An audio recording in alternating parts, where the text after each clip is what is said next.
पालिकांचा रणसंग्रामही तापलाय। राज्यात सेना भाजपची युती असली तरी कोकणात मात्र युती फुटली आहे।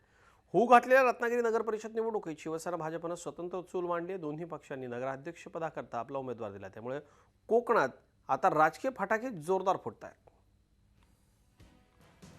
केंद्रात आणि राज्यात सेना भाजप युतीचं सरकार आहे आणि त्यामुळेच स्थानिक स्वराज्य संस्थांच्या निवडणुकीत वरिष्ठ नेत्यांनी देखील युती झाल्याची घोषणा केली।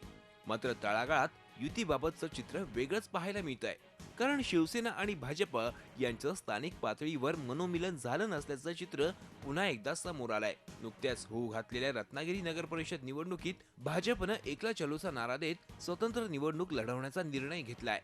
भारतीय जनता पार्टीने यापूर्वीही एकला चलोचा नारा दिलेला होता। त्याच धर्तीवरती रत्नागिरीमध्ये एकला चलोचा आमचा संकल्प आहे आणि आज रत्नागिरीमध्ये भारतीय जनता पार्टी इतर पक्षांपेक्षा चांगली मजबूत आहे।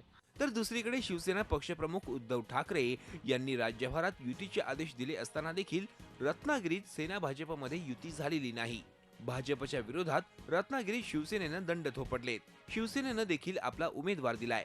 दोन्ही पक्षांनी प्रचाराचा नारळ देखील फोडलाय। रत्नागिरीत जोरदार प्रचार सुरू झालाय। जिल्ह्यात शिवसेनेचे नगराध्यक्षच नगरपालिकांमध्ये विराजमान होतील असा दावा शिवसेना नेते करतायत।